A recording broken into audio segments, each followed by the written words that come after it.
जय जगन्नाथ राधे श्रीकृष्ण। आपणक घरे जदि गोटे पुत्र संतानर आवश्यकता रही ताहाले एही गोटे उपाय निहाती भावरे करंतु। आपणक घरे पुत्र संतान निहाती भावरे जन्म नेब। द्वितीय एक एमितिका संतान जन्म नेब जे कि अधर्म नुहे बरं धर्म रास्तार जीव। बुढ़ा बापा माँ को सेवा सूत्र करिब, आपणक कथा को आज्ञा परि पालन करिब। सेथिपाई मने रखंतु, भल पुत्र संतानटीए जन्म करबाकू हेले बापा माँ को केउ नियम को पालन करबाकू पड़ी थाए। चलंतु प्रकृत सत्यता आमे केवल गरुड़ पुराणरू जानि परिबा। भगवान श्रीकृष्ण गरुड़ पक्षी को कहिथिले एही सुंदर वचन, जहाँकि मनुष्य माने सुनिबा बा जानिबा अति आवश्यकता। आपण जानिथिबे जो घरे पुत्र संतानटीए जन्म नाहाती सेही घर को पड़ोसी लोक बा अन्य जेकोसी लोक मध्य बहुत कटु कथा कहिथांती। प्रत्येक व्यक्ति देखिथांती आपणक घरे गोटे पुत्र आ पुत्री संतानटीए जन्म नेबा पाई, किंतु जहार जदि भाग्य नाही पुत्र संतान कौन सतरे भाग्य को परिवर्तन करी पुत्र संतानटीए जन्म होई परिबो। तो आज आमे जानिबा गरुड़ पुराण रे उल्लेखित रहिछि, जदि भाग्य रे नाही पुत्र संतान तथापि कर्म फल बजसे तुम घरे एक सुंदर पुत्र संतानटीए जन्म नहीं पारिबो, जहाँ केवल बापा माँ को ही सही संतान को संपूर्ण भाव में गंठन करने पड़िबो। सेथिपाई चलंतु जानिबा शास्त्र रे उल्लेखित रही एही सुंदर तथ्य। प्रत्येक बापा माँ को पुत्र आ पुत्री रे आवश्यकता पड़ुछि। पुत्र बापा माँ कर जेकोसी बोझ को निज कांधरे नदिब। पुत्र थिले बापा माँ केबे भी भयभीत हुअंती नहीं। बुढ़ा अवस्था मध्य पुत्र को आशा करिथांती, भरोसा करिथांती। अति जतन रे पुत्र आ पुत्री को संपूर्ण भाव में बड़ करिथांती। किंतु एही कलिजुग हेतु किछि पुत्र जन्मित हेउछंती, बड़ हेउछंती सत, किंतु धर्म रास्ता नुह बरम अधर्म रास्ता रे जाती। अधर्म कार्य बा काम मध्य करिथांती। निज बापा माँ को घृणा करिथांती। ताकू एक सुंदर मीठा वचन कहती नहीं, बदल रे घृणा करिथांती। एमितिका संतान कौनसी बापा माँ को मध्य पसंद होई न थाए, किंतु बापा माँ रो भूल रही थाए। जदि आपणक संतान अधर्म रास्ता को चले जाइछि ताहले मध्य ताकू भल रास्ता को आनी हेबो। मने रखंतु, आपण जदि चाहुछंती आपणक घरे एक धर्म संतानटीए जन्मित हेउ, जहाँ आपण को संपूर्ण भाव में खुशी आनंद भरिपूर्ण देव, ताहाले एही उपाय करंतु। गरुड़ पुराण रे उल्लेखित रही भगवान श्रीकृष्ण उल्लेखित करिछंती, एही संसार रे जन्म नैथिबा प्रत्येक बापा माँ को कोଳରେ समस्त कोଳରେ जे कोनोसी भी संतान जन्म नियंती, से पुत्र हो किंबा पुत्री। पुत्र पुत्री दुई जन एकत्रित होई मध्य काहारी ना काहारी घरे जन्म नियंती। आपण देखिथिबे एही दुनिया रे बहुत लोक अछंती जेमिति तांकर 2 ରୁ 3ଟି पुत्र, 4ଟି पुत्र, 5ଟି पुत्र थांती, पुत्री न थांती। आउ काहारी घरे केवल 2 ରୁ 3ଟି, 4ଟି, 5ଟି, 6ଟି पुत्री जन्मित हुअंती, किंतु पुत्र नुहंती। किछि घरे पुत्र पुत्री 2 जन एकत्रित होई जन्म हुअंती, आउ किछि घरे गोटे भी पुत्र किंबा पुत्री मध्य जन्म नियंती नाही। एहा पछरे प्रकृत कारण हेउची निज बापा माँ करा जाइथिबा कर्मफल अनुष्ठान रे तांको घर को एक सदस्य रूप रे जन्म नियंती एक पुत्र आ पुत्री। सेथिपाई जानि रख, जदि आपणक घरे एहीपरि पुत्र बा पुत्री संतानटीए जन्म होइछि तार लक्षण मध्य आपण जानि परिबे। जेमिति एही संतान आपण को बुढ़ा अवस्था रे पचारिबे कि नाही, सेवा सूत्र करिबे कि नाही। मने रखंतु, जो संतान भगवान अपेक्षा बापा माँ को मानि थांती, प्रत्येक क्षेत्र में बापा माँ को पचारि थांती, बापा माँ प्रिय खाद्य द्रव्य आणती, ବାପା ମାଆକୁ କଷ୍ଟ ଦେଖିବାକୁ ଚାହାନ୍ତି ନାହିଁ, ସେ ପୁତ୍ର ହେଉ କିମ୍ବା ପୁତ୍ରୀ ହେଉ, ଏହିସବୁ ଲକ୍ଷଣ ଥିଲେ ଆପଣ ଏକ ଭାଗ୍ୟବାନ ବା ଭାଗ୍ୟଶାଳୀ ବାପା ମା'। ସେଥିପାଇଁ ଜାଣି ରଖ, ସେହି ଦିନଠାରୁ ନିଜ ସନ୍ତାନକୁ ମଧ୍ୟ ନିଜ ନୟନର ଠାରୁ ଅଧିକ ଭଲ ପାଆନ୍ତୁ। ଦେଖିବେ ଏହାର ଭଲ କର୍ମଫଳ କେବଳ ଆପଣଙ୍କୁ ହିଁ ପ୍ରାପ୍ତ ହେବ। ଏବେ ଚାଲନ୍ତୁ ଜାଣିବା କେଉଁ କର୍ମ କରିଲେ ଘରେ ଏକ ସୁନ୍ଦର ଏକ ଧାର୍ମିକ ପୁତ୍ରଟିଏ ଜନ୍ମ ହେବ। ଜାଣି ରଖ, ଗୋଟିଏ ଦିନ 7ଟି ବୋଉ ଭିତରୁ ସାନ ବୋଉଟିଏ ଏକ ଅରଣ୍ୟ ଭିତରକୁ କାଠ ଆଣିବା ପାଇଁ ଯାଇଥିଲେ। 7ଟି ପୁତ୍ର, ଯେଉଁ ବୋଉ ଅନ୍ୟ ଘରକୁ ବିବାହିତ ହୋଇଯାଇଛନ୍ତି ତାଙ୍କର 7ଟି ପୁତ୍ର, 7ଟିରୁ 6ଟି ଯାକର ପୁତ୍ର ପୁତ୍ରୀ ଜନ୍ମିତ ହୋଇସାରିଛନ୍ତି, କିନ୍ତୁ ସାନ ବୋହୂର ଗୋଟିଏ ବି ପୁତ୍ର ଆଉ ପୁତ୍ରୀ ଜନ୍ମ ନାହାନ୍ତି। ସେହି କାରଣରୁ ଶାଶୁ ଶ୍ୱଶୁର ତାଙ୍କ ଘରର ପ୍ରତ୍ୟେକ ବ୍ୟକ୍ତି ତାକୁ କ୍ରୋଧିତ ହୋଇଥାନ୍ତି ଆଉ ତାଙ୍କୁ କହିଥାନ୍ତି କି ତୁମ ମୁଖ ଯିଏ ବି ଦେଖିବ ତାର ଦିନସାରା ଅଶୁଭ ହେବ। କିନ୍ତୁ ସାନ ବୋଉ ଯେହେତୁ ଖୁସି ଦେଇପାରିନାହାନ୍ତି, ଶାଶୁ ଶ୍ୱଶୁର ତାଙ୍କ ଶାଶୁଘର ଲୋକ ଏକତ୍ରିତ ହୋଇ ବୋଉକୁ ବହୁତ କଷ୍ଟ ବା କାମ ମଧ୍ୟ କରିବାକୁ ଦେଉଥିଲେ। କହୁଥିଲେ ବଣରୁ ଯାଇ କାଠ ଆଣିବା ପାଇଁ, ବ୍ୟଞ୍ଜନ ପ୍ରସ୍ତୁତ କରିବା ପାଇଁ, ଘରର ପ୍ରତ୍ୟେକ ଦ୍ରବ୍ୟ ଜିନିଷ ସଜାଡ଼ିକି ରଖିବା ପାଇଁ। କିନ୍ତୁ ବୋହୂ ମଧ୍ୟ ନିଜର ଭାଗ୍ୟକୁ ଦୋଷ ଦେଇ ଏହିସବୁ କାର୍ଯ୍ୟ କରୁଥିଲେ। ପ୍ରତ୍ୟେକ ଦିନ ଅରଣ୍ୟକୁ ଯାଉଥିଲେ ଆଉ କାଠ ମଧ୍ୟ ଆଣୁଥିଲେ। ଗୋଟିଏ ଦିନ ଗୋଟିଏ ମହର୍ଷି ସାଧୁଟିଏ ଗୋଟିଏ ବୃକ୍ଷ ତଳେ ବସି ତପସ୍ୟା କରୁଥିଲେ। ସେହି ସାଧୁଟା ପାଖାପାଖି ଦେଇ ଗୋଟେ ବହୁତ ବଡ଼ ସର୍ପଟିଏ ସେଠାରେ ଯାଉଥିଲେ। ବୋହୂଟିଏ ସାଙ୍ଗେ ସାଙ୍ଗେ ନଜର ପଡ଼ିଲା, ଋଷିଙ୍କର ପାଖ ଦେଇ ସେହି ସର୍ପଟିଏ ଯାଉଛି, କାଳେ ଋଷି ତ ଧ୍ୟାନମଗ୍ନ ହୋଇଛନ୍ତି। ଏହି ସାପଟିଏ ଯାଇ ଯଦି ଋଷିକୁ ଗୋଟିଏ ଚୋଟ ମାରିବ ତାହେଲେ ସାଙ୍ଗେ ସାଙ୍ଗେ ଋଷିର ପ୍ରାଣବାୟୁ ଚାଲିଯିବ। ଭୟଭୀତ ହୋଇ ସାଙ୍ଗେ ସାଙ୍ଗେ ସାନ ବୋହୂ ନିଜର କାଠକୁ ତଳେ ଫିଙ୍ଗି ଋଷିକୁ ବଞ୍ଚାଇବା ପାଇଁ ଚାଲିଗଲେ। ଋଷି ତ ଧ୍ୟାନମଗ୍ନ ଥିଲେ, ନ ଉଠାଇ ଋଷିକୁ ସେହି ସର୍ପକୁ ନିଜ ହସ୍ତରେ ଧରିବାକୁ ଚେଷ୍ଟା କରିଲେ। ସର୍ପ ଭୟଭୀତକୁ ଯାଇ ସର୍ପ ସାଙ୍ଗେ ସାଙ୍ଗେ ସେହି ବୋହୂର ହାତଟିକୁ ଧରି ପକାଇଲେ। ନା ସର୍ପ ନା ସେହି ବୋହୂକୁ ମାରିଲେ ନା ଋଷିକୁ ମାରିଲେ, ସର୍ପ ସେହି ବୋହୂ ପାଖରେ ହିଁ ରହିଲେ। ଆଉ ବୋହୂଟିଏ ସର୍ପ କାଳେ ନିଜ ହାତକୁ କାମୁଡ଼ି ଦେବ ଆଉ ଏହି ଭୟରେ ଯଦି ବଡ଼ ପାଟି କରିନେବ ତାହେଲେ ଏହି ପାଟି ବଦଳରେ ଋଷିଙ୍କର ଧ୍ୟାନମଗ୍ନ ହୋଇଯିବ। ସେଥିପାଇଁ ବୋହୂଟିଏ ସେହି ସର୍ପକୁ ନିଜ ହସ୍ତରୁ ଛଡ଼ାଇବାକୁ ଚେଷ୍ଟା କରୁଥିଲେ। ସେହି ସମୟରେ ଋଷିର କିଛି କର୍ଣ୍ଣରେ ବାଜିବା ଦ୍ୱାରା ଋଷି ସାଙ୍ଗେ ସାଙ୍ଗେ 2 ନେତ୍ର ଖୋଲିଲେ ଆଉ ଦେଖିଲେ ବୋହୂଟିଏ ଗୋଟିଏ ସର୍ପକୁ ନିଜ ହସ୍ତରୁ ଛଡ଼ାଇବାକୁ ଯାଉଛି। ସାଙ୍ଗେ ସାଙ୍ଗେ ଋଷି ସେହି ସର୍ପକୁ ନିଜ ନୟନରେ ଦେଖିଲେ ଆଉ ପ୍ରଣାମ କରିଲେ। ସର୍ପ ଯେତେବେଳେ ଋଷିଙ୍କୁ ଦେଖିଲେ ଆଉ ସାଙ୍ଗେ ସାଙ୍ଗେ ସେଠାରୁ ଚାଲିଗଲେ। ମୋତେ କାଟିବାକୁ ଆସିଥିଲା ଆଉ ଏହି ଝିଅଟିଏ ବା କନ୍ୟାଟିଏ ମୋତେ ବଞ୍ଚାଇବାକୁ ଯାଇ ନିଜ ହସ୍ତରେ ଭୟ ନ କରି ସର୍ପକୁ ଜାବୁଡ଼ି ଧରି ଏଠାରୁ କାଢ଼ିଦେଲା। ତଥାପି ବୋହୂଟିଏ ନ ଡରି ସେହି ସର୍ପକୁ ଧରିଥିଲା।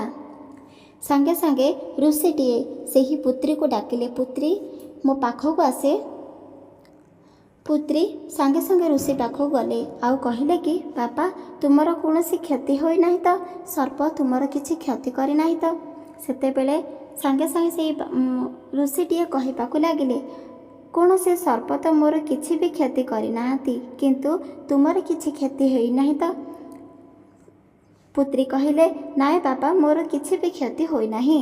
ସେତେବେଳେ ଋଷି ପଚାରିଲେ, ଯଦି ଏହି ପାଖ ଦେଇ ସର୍ପଟିଏ ଯାଉଥିଲେ କେବଳ ମୋତେ ହିଁ ମାରିଥାନ୍ତା, କିନ୍ତୁ ତମେ କାହିଁକି ତୁମର ହାତ ଆଣିଲ? ଆଉ ତୁମ ହସ୍ତକୁ ଯଦି ସର୍ପଟିଏ କାମୁଡ଼ି ଦେଇଥାନ୍ତା ତାହେଲେ କ'ଣ ହେଇଥାନ୍ତା? ସେତେବେଳେ ସେହି କନ୍ୟାଟିଏ କହିବାକୁ ଲାଗିଲେ, ମୋର ଯଦି କିଛି କ୍ଷତି ହୋଇଥାନ୍ତା ତଥାପି ଚଳିଥାନ୍ତା, କାହିଁକି ନା ମୋତେ ଏହି ପୃଥିବୀରେ केही भी भल पाती नहीं। आउ जदि आपणकर कौन जदि क्षति होता ताहले आपणकर भक्त माने आपणकर शिष्य माने बहुत क्रंदन करिथान्ते। ସେହି ସମୟରେ ଋଷିଟିଏ ସେହି ପୁତ୍ରଙ୍କୁ ପଚାରିଲେ, ତୁମକୁ କେହି ଭଲ ପାଆନ୍ତି ନାହିଁ, ଏହାର କାରଣ କ'ଣ? ତୁମେ ତ ବହୁତ ଦୁଃଖିତ ଜଣାପଡ଼ୁଛ, ପ୍ରକୃତରେ କାରଣ କ'ଣ? ଏହି କଥା ଶୁଣି ସାନ ବୋହୂଟିଏ କହିବାକୁ ଲାଗିଲେ, ମୁଁ ହେଉଛି ସେହି ପୁତ୍ରର ନାମ କହିଲେ ସେହି ପୁତ୍ରୀ ଯେଉଁ ଘରକୁ ଶାଶୁଘର ଯାଇଛନ୍ତି ବା ବିବାହିତ ହୋଇଯାଇଛନ୍ତି ତାଙ୍କର ପ୍ରତ୍ୟେକ ଘଟଣା ଘଟିଯାଇଥିବା ଘଟଣା କହିଲେ। ଋଷିଟିଏ ଚିନ୍ତା କରି କହିଲେ, ତାହେଲେ ତୁମର କୌଣସି ପୁତ୍ର ପୁତ୍ରୀ ସନ୍ତାନ ଜନ୍ମ ନ ହୋଇଥିବା କାରଣରୁ ତୁମକୁ ବହୁତ କ୍ରୋଧିତ କରନ୍ତି, ତୁମକୁ ଈର୍ଷା କରନ୍ତି, ଆଉ ତୁମ ଦ୍ୱାରା ବହୁତ କାର୍ଯ୍ୟ ବା କାମ କରିଥାନ୍ତି। ଋଷିର କଥା ଶୁଣି ସେହି କନ୍ୟାଟି କିଛି କହିପାରିଲେ ନାହିଁ, ଆଉ ଦୁଇଟି ନେତ୍ର ଦ୍ୱାରା ବହୁତ କ୍ରନ୍ଦନ ମଧ୍ୟ କରିବାକୁ ଆରମ୍ଭ କରିଲେ। ଋଷି କହିଲେ, କୌଣସି ଚିନ୍ତା କରିନାହଁ, ତୁମର ଏହି କ୍ଷଣି ଏକ ସୁନ୍ଦର ପୁତ୍ର ଜନ୍ମିତ ହୋଇଯିବ। ଏକଥା ଶୁଣି ସାଙ୍ଗେ ସାଙ୍ଗେ ପୁତ୍ରୀ ବହୁତ ଖୁସି ହେଲେ, ଆଉ କହିଲେ, ହେ ବାବା, ମୋ ଭାଗ୍ୟରେ ତ କୌଣସି ପୁତ୍ର ସନ୍ତାନ ନାହିଁ କିମ୍ବା ପୁତ୍ରୀ ନାହିଁ, ତାହେଲେ ମୋର କିପରି ସନ୍ତାନ ଜନ୍ମ ହେବ? ଏହା ମିଥ୍ୟା ବଚନ। ଋଷିଟିଏ କହିଲେ, ବିଲକୁଲ ବି ମିଥ୍ୟା ନୁହଁ। ଯଦି ଭାଗ୍ୟରେ ନାହିଁ ତାହେଲେ କର୍ମଫଳରେ ମଧ୍ୟ ଅଛି। ଯଦି ତୁମେ ଏହି କ୍ଷଣି ଭଲ କର୍ମ କରିବ ତାହେଲେ ତୁମ ଦ୍ୱାରା ଏକ ସୁନ୍ଦର ଜ୍ଞାନୀ ଏକ ପୁତ୍ର ସନ୍ତାନଟିଏ ଜନ୍ମ ହୋଇଯିବ। ଋଷିଙ୍କର ଏହି କଥା ଶୁଣିଲେ, ଆଉ ଋଷି ସେହି ସାନ ବୋହୂକୁ ବୁଝାଇଲେ କେଉଁ ଭଲ କର୍ମ କରିବ। ଏହି ସବୁ କଥା ଶୁଣିଲେ ଋଷି ବୁଝାଇଥିବା ପ୍ରତ୍ୟେକ ବଚନ ପାଳନ ମଧ୍ୟ କରିଲେ। ନିଜ ଭୁବନକୁ ଯାଇ ଦେଖୁ ଦେଖୁ 2ରୁ 3 ମାସ ବିତି ନାହିଁ, ସେହି ସାନ ବୋହୂର କିଛି ଜନ୍ମ ହେବାକୁ ଯାଉଥିଲା, ଅର୍ଥାତ୍ ସନ୍ତାନ। ସେ ଜାଣିପାରିଲା କି ସିଏ ଏବେ ଗର୍ଭବତୀ ଅଛନ୍ତି, ଆଉ ତାଙ୍କର କିଛି ନା କିଛି ସନ୍ତାନ ଜନ୍ମ ହେବ। ତାଙ୍କ ଶାଶୁଘର ଲୋକକୁ ମଧ୍ୟ କହିବାକୁ ଆରମ୍ଭ କରିଲେ। ଶାଶୁ ଶ୍ୱଶୁର ଏକଥା ଶୁଣି ବିଶ୍ୱାସ କଲେ ନାହିଁ, ଆଉ ଦେଖୁ ଦେଖୁ 9ରୁ 10 ମାସ ଭିତରେ ତାଙ୍କ ଘରେ ଏକ ସୁନ୍ଦର ପୁତ୍ର ସନ୍ତାନଟି ଜନ୍ମ ହେଲା। ଏମିତିକା ଏକ ଦିବ୍ୟ ସନ୍ତାନ ଯାହା ପୃଥିବୀରେ ବିଲକୁଲ ବି ଜନ୍ମିତ ହୋଇନାହିଁ। ସେହି ସନ୍ତାନକୁ ଦେଖିବା ଦ୍ୱାରା ପ୍ରତ୍ୟେକ ବ୍ୟକ୍ତି ବହୁତ ଖୁସି ହୁଅନ୍ତି, ଆଉ କହିଥାନ୍ତି ଏହି ସନ୍ତାନଙ୍କ ଶରୀରରେ କିଛି ନା କିଛି ଚମତ୍କାର ରହିଛି, କାହିଁକିନା ପ୍ରତ୍ୟେକ ଦୁଃଖୀ ଗରିବ ଲୋକକୁ ମଧ୍ୟ ନିଜ ଆଡ଼େ ଝିକି ଆଣୁଛି। ପ୍ରକୃତରେ ଇଏ କୌଣସି ମନୁଷ୍ୟ ସନ୍ତାନ ନୁହଁ, ଇଏ ପ୍ରକୃତରେ ଦେବତା ସନ୍ତାନ। ଧୀରେ ଧୀରେ କରି ସେହି ସନ୍ତାନ ମଧ୍ୟ ବଡ଼ ହେବାକୁ ଲାଗିଲା। ଯେତିକି ସେ ବଡ଼ ହେଉଥିଲା ସେତିକି ସମସ୍ତଙ୍କୁ ନିଜଆଡ଼େ ଆକର୍ଷିତ କରୁଥିଲା। ଏକ ଏମିତିକା ସନ୍ତାନ ବାପା ମା ଗୁରୁଜନ ସମସ୍ତଙ୍କୁ ସମ୍ମାନ ଦେଉଥିଲା, ସମସ୍ତଙ୍କୁ ଭଗବାନ ତୁଲ୍ୟ ମାନୁଥିଲା, ଦେବୀ ଦେବତା ପୂଜା ଆରାଧନା କରୁଥିଲା, ସମସ୍ତଙ୍କୁ ଖୁସି ମଧ୍ୟ ବଣ୍ଟନ କରୁଥିଲା। ସେହି ବୋହୂର ଶାଶୁଘର ଲୋକର ସେହି 7ଟି ପୁତ୍ର ସମସ୍ତେ ବହୁତ ଖୁସି ହେଇଗଲେ, ଆଉ ତାକୁ ସେହି ସନ୍ତାନର ମାଆକୁ ନିଜର ରାଣୀ ପରି ମଧ୍ୟ ସଜାଇକି ରଖିଲେ, କାହିଁକିନା ଯେଉଁ ପୁତ୍ରକୁ ଏକ ଭଗବାନ ତୁଲ୍ୟ ଜନ୍ମ କରିଛନ୍ତି ତାଙ୍କର ମା ମଧ୍ୟ ଏକ ଭଗବାନ ପରି ସମାନ ହୋଇଥାନ୍ତି। ଏମିତି ବିଚାର କରି ସମସ୍ତେ ବହୁତ ଖୁସି ହେଲେ, ତାଙ୍କ ପରିବାର ମଧ୍ୟ ଖୁସି ହୋଇଥିଲେ। ଏହି ଖୁସିର କାରଣ ନେଇ ଯେତେବେଳେ ସାନ ବୋହୂର ତାଙ୍କର ସ୍ୱାମୀ ତାଙ୍କୁ ପଚାରିଲେ, ଆଉ କହିବାକୁ ଲାଗିଲେ, ତୁମ ଭାଗ୍ୟରେ ତ କୌଣସି ସନ୍ତାନର ଯୋଗ ନଥିଲା, ତାହେଲେ କିପରି ଆମ କୋଳରେ ଏତେ ଜ୍ଞାନୀ ଆଉ ଏତେ ଧାର୍ମିକ ସନ୍ତାନ ଜନ୍ମ ହେଲା, କିପରି ହେଲା?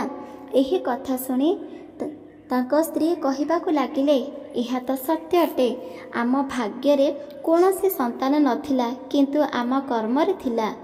ମୁଁ ଯେତେବେଳେ ଅରଣ୍ୟକୁ କାଠ ଆଣିବା ପାଇଁ ଯାଉଥିଲି ସେତେବେଳେ ଏମିତି କିଛି ଘଟଣା ଘଟିଥିଲା, ଆଉ ଋଷିଟିଏ ମୋ କର୍ଣ୍ଣରେ କହିଥିଲେ ଏହି ବଚନ,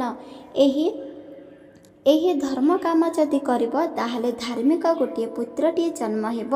ସେହି ଦିନଠାରୁ ମୁଁ ତାଙ୍କର ପ୍ରତ୍ୟେକ କାମ କରିବା ଆରମ୍ଭ କରିଲି, ସେଥିପାଇଁ ମୋ କୋଳରେ ସୁନ୍ଦର ଏକ ପୁତ୍ର ସନ୍ତାନଟିଏ ଜନ୍ମ ହେଲା। ତାଙ୍କ ସ୍ୱାମୀ ପଚାରିଲା, ପ୍ରକୃତରେ ତୁମେ କେଉଁ ଧର୍ମ କାମ କରିଲ, ସେଥିପାଇଁ ତୁମ କୋଳରେ ଏହି ସୁନ୍ଦର ସନ୍ତାନଟିଏ ଜନ୍ମ ହେଲା? ଏହି କଥା ଶୁଣି ତାଙ୍କ ସ୍ୱାମୀକୁ କହିଲେ, ପ୍ରକୃତରେ ମୁଁ ଋଷିଙ୍କର ପ୍ରତ୍ୟେକ କଥାକୁ ମାନିଲି। ଋଷି ସର୍ବପ୍ରଥମେ କହିଲେ, ପ୍ରତ୍ୟେକ ସୋମବାର ଦିନ ଶିବଙ୍କ ମନ୍ଦିରକୁ ଯିବା ପାଇଁ ଦେବଦେବ ମହାଦେବଙ୍କର ମସ୍ତକରେ ତିନୋଟି ଲେଖାଏ ଲୋଟା ପରିପୂର୍ଣ୍ଣ କରି ଜଳ ଢାଳିବା ପାଇଁ, ତାପରେ ପ୍ରଣାମ କରିବା ପାଇଁ। ନିଜ ଘରକୁ ଆସି ଗୋଟିଏ ତୁଳସୀ ପତ୍ର ସେବନ କରିବ। ଆଉ ପ୍ରତ୍ୟେକ ଦିନ ଗରୁଡ଼ ପୁରାଣକୁ ପଢ଼ିବ। ନିଜ ଗୁରୁଜନକୁ ପ୍ରଣାମ କରିବ, ଭଗବାନଙ୍କର ପ୍ରଣାମ କରିବ। ଭଗବାନ ଦେବଦେବ ମହାଦେବଙ୍କୁ ପ୍ରତ୍ୟେକ ଦିନ ଉପବାସ ରଖିବ, ପ୍ରତ୍ୟେକ ସୋମବାର ଦିନ ଉପବାସ ରଖିବ।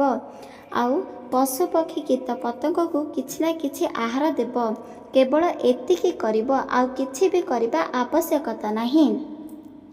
ଦ୍ୱିତୀୟରେ ହେଉଛି, ଯେତେବେଳେ ସ୍ୱାମୀ ସ୍ତ୍ରୀଙ୍କର ମିଳନ ହେଉଛି ସେହି ସମୟରେ ଦେବଦେବ ମହାଦେବ ମାତା ପାର୍ବତୀ ମା'କୁ ସୁମରଣ କରି ଯେକୌଣସି ସ୍ତ୍ରୀ ଯଦି ସ୍ୱାମୀଙ୍କ ସାଥିରେ ମିଳନ କରନ୍ତି, ସେ ପୁଣି ଋତୁପତି ସମୟର କେବଳ 4 ଦିନ, 6 ଦିନ, 8 ଦିନ, 10 ଦିନ ଆଉ 12 ଦିନ, ଏହି ଦିନମାନଙ୍କରେ ଯଦି ଯେକୌଣସି ସ୍ତ୍ରୀ ଯଦି ନିଜର ସ୍ୱାମୀଙ୍କ ସାଥିରେ ଶୟନ କରନ୍ତି ଆଉ ସମ୍ପର୍କ ରଖିଥାନ୍ତି, ସେଥିରୁ ଗୋଟିଏ ପୁତ୍ର ସନ୍ତାନଟିଏ ଜନ୍ମ ହୋଇଥାଏ।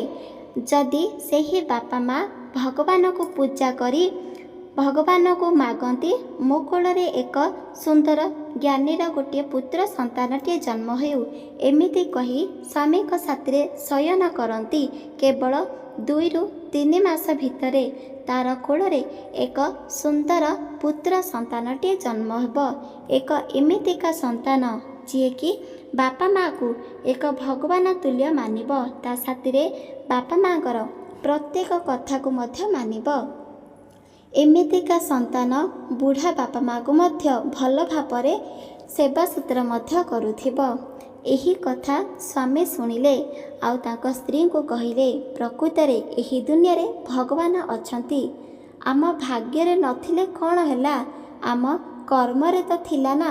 ସେଥିପାଇଁ ଭଗବାନଙ୍କର ଆଶୀର୍ବାଦରୁ ଆମ କୋଳରେ ଏକ ସୁନ୍ଦର ସନ୍ତାନଟିଏ ଜନ୍ମ ହୋଇଗଲା। ଦେଖିଲ, ଯେଉଁ ବାପା ମା'ଙ୍କର କୋଳରେ ସନ୍ତାନଟିଏ ନାହିଁ, ସେହି ବାପା ମା'କୁ କେତେ କଟୁ କଥା ସହ୍ୟ କରିବାକୁ ପଡ଼ିଥାଏ, କେବଳ ଆମକୁ ହିଁ ଜଣା। ସେଥିପାଇଁ ଆମେ ପ୍ରତ୍ୟେକ ବ୍ୟକ୍ତିଙ୍କୁ କହିବା ଆଉ ସମସ୍ତେ ଠିକ୍ ଏହିପରି କାର୍ଯ୍ୟ କରିବେ, ଯାହାଦ୍ୱାରା କି କୌଣସି ବାପା ମା'କୁ ମଧ୍ୟ ନିଃସନ୍ତାନ ହୋଇ ଜୀବନ ବିତେଇବାକୁ ପଡ଼ିବ ନାହିଁ। ସେହି ସମୟରେ ତାଙ୍କ ସ୍ତ୍ରୀ ସ୍ୱାମୀକୁ କହିବାକୁ ଗଲେ, ଦେବଦେବ ମହାଦେବ ମାତା ପାର୍ବତୀ ଆଶୀର୍ବାଦ ପ୍ରଦାନ କରନ୍ତି ପ୍ରତ୍ୟେକ ସ୍ତ୍ରୀଙ୍କ ପାଇଁ, ତାଙ୍କ କୋଳରେ ଏକ ସୁନ୍ଦର ସନ୍ତାନଟିଏ ଜନ୍ମ ହେବା ପାଇଁ। ସେଥିପାଇଁ ସ୍ୱାମୀଙ୍କ ସାଥିରେ ଶୟନ କରିବା ପୂର୍ବରୁ ଯେକୌଣସି ସ୍ତ୍ରୀ ଯଦି ମା ପାର୍ବତୀ ମହାଦେବକୁ ସୁମରଣ କରି ମାଗନ୍ତି ପୁତ୍ରୀ ବା ପୁତ୍ର, ତାହେଲେ ତାଙ୍କ କୋଳରେ ଜନ୍ମ ନେଇଥାଏ। ଏହା ଏକ ସତ୍ୟ ଅଟେ। ଆଉ ଏକଥା ଗରୁଡ଼ ପୁରାଣରେ ମଧ୍ୟ ଉଲ୍ଲେଖିତ ରହିଛି, ଯାହାକି ମହର୍ଷି ଋଷି ମୋତେ ଏହି ବଚନ କହିଥିଲେ। ସ୍ୱାମୀ ସ୍ତ୍ରୀ ଦୁହେଁ ଏକତ୍ରିତ ହୋଇ ଗରୁଡ଼ ପୁରାଣକୁ ବାହାରୁ ଆଣି ଗ୍ରାମରେ ପ୍ରତ୍ୟେକ ବ୍ୟକ୍ତିକୁ ବଣ୍ଟନ କରିଲେ ଆଉ କହିଲେ, ଆମ ଭାଗ୍ୟରେ କୌଣସି ସନ୍ତାନର ସୁଖ ନଥିଲା, ଆଉ ଏହି ପୁରାଣ ଦ୍ୱାରା ଆମର ଭାଗ୍ୟର ଆମ ଜୀବନରେ ଏକ ସୁନ୍ଦର ଜ୍ଞାନୀ ସନ୍ତାନଟିଏ ଜନ୍ମ ହୋଇପାରିଲା। ସେଥିପାଇଁ ପ୍ରତ୍ୟେକ ବ୍ୟକ୍ତି ଏହି ତଥ୍ୟ ମନେ ରଖିବା ଉଚିତ। ଆଉ ଏମିତି କୌଣସି ବାପା ମା ନାହିଁ ଯାହାକୁ ଏହି ସଂସାରରେ ନିଃସନ୍ତାନ ହୋଇ ଜନ୍ମ ହେବାକୁ ପଡ଼ିଥାଏ। ସେଥିପାଇଁ ଗରୁଡ଼ ପୁରାଣ ପଢ଼ନ୍ତୁ, ନହେଲେ ଶୁଣନ୍ତୁ ଆଉ ଏହି ଅନୁଷ୍ଠାନରେ କାମ କରନ୍ତୁ। ଆପଣଙ୍କ କୋଳରେ ମଧ୍ୟ ଏକ ସୁନ୍ଦର ଜ୍ଞାନୀ ଆଉ ଧାର୍ମିକ ସନ୍ତାନଟିଏ ଜନ୍ମ ହୋଇପାରିବ। ଏମିତି ଭାବରେ ପ୍ରତ୍ୟେକ ବ୍ୟକ୍ତିଙ୍କୁ ଗରୁଡ଼ ପୁରାଣ ବଣ୍ଟନ କରିଲେ, ଯାହାଦ୍ୱାରା କି ପ୍ରତ୍ୟେକ ବ୍ୟକ୍ତି ଜାଣିଲେ ନିଃସନ୍ତାନ ହେବାର କଷ୍ଟ ସେହି ବାପା ମା'କୁ ଜଣା। ଯେଉଁ ବାପା ମା'ଙ୍କର କୋଳରେ ସନ୍ତାନ ନାହିଁ, ସନ୍ତାନ ଯଦି ନାହିଁ, ତାହେଲେ ବାହାର ଲୋକ କଟୁ ବଚନ କହିଥାନ୍ତି। कटु वचन कहवा द्वारा मन रखु जो व्यक्ति जेकोसी मनुष्य बा स्त्री बा स्वामी अन्यर संतान जदि नाही ताकू निसंतान कही घृणा करती ईर्षा करती ताहाले मन रखु जन्म जन्मतर आपणक कोଳରେ ମଧ୍ୟ केबे भी कौनसी संतान जन्म हेब नाही। सेथिपाई मान आपणक गर्भरे संतान आसुथिब किंतु संतान जन्म नेउनथिब। सेथिपाई जेकोसी बापा माँ को कौनसी बापा माँ को आपण माने निसंतान कहतु नहीं, ताकू ईर्षा गर्व अहंकार करतु नहीं कि तांको उपरे कौनसी चाप मध्य पकातु नहीं।